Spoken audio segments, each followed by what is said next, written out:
Omi would buy Amazon Fire Sticks for $40, jailbreak them, or install all the best and most trusted apps onto Kodi, then resell them for about $120 to $150 to his customers, essentially giving customers cable TV for a one-time fee. The reason we know this is because he had no problem telling people his scheme. And back when Kodi was popping, you know what I'm saying, I was one of the first ones doing Kodi sticks, and that's how I started making a lot of money. Buying these boxes from Amazon already preloaded, and just reselling them for more money. I'll buy them for $50, sell them for $120, $150. Now I was selling thousands of Fire Sticks. I'm talking about a lot of Fire Sticks. In 2016, Omi said that he made $1 million flipping Fire Sticks. That gave him enough money to fund his next piracy venture, which would make him tens of millions of dollars. By this point, Omar was kind of a regular in the online piracy community, which is surprisingly large. I was a negative person in Kodi because I was like a wrestler.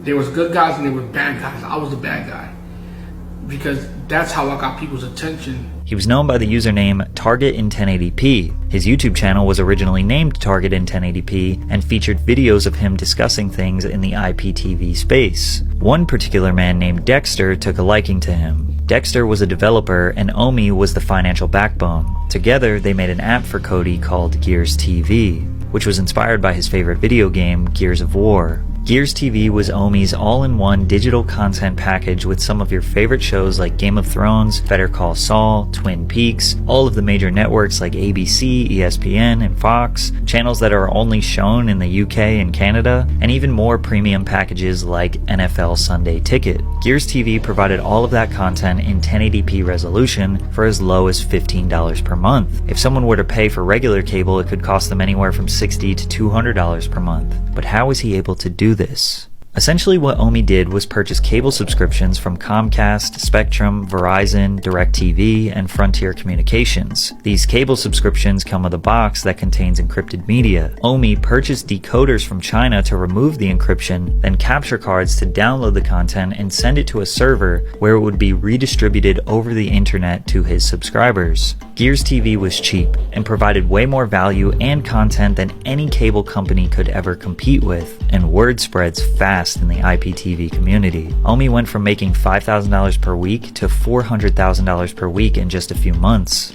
The indictment claims that in total, the defendants received more than $30 million in subscriber fees. Omi said he was still living in the hood of Philly at this point, and nobody knew the kind of money he was raking in. His first purchase was a 2016 Camaro SS 50th Edition, his dream car. Keep in mind, Gears TV was no small operation. They had large servers, customer service representatives, and the government did have their eye on these schemes. As it got more popular, the monthly price increased, which pissed off customers as their $15 per month turned into $20, then $30, then $40, getting closer and closer to regular cable prices. Omi sold his app to a private investment company in 2018 for a whopping $40 million.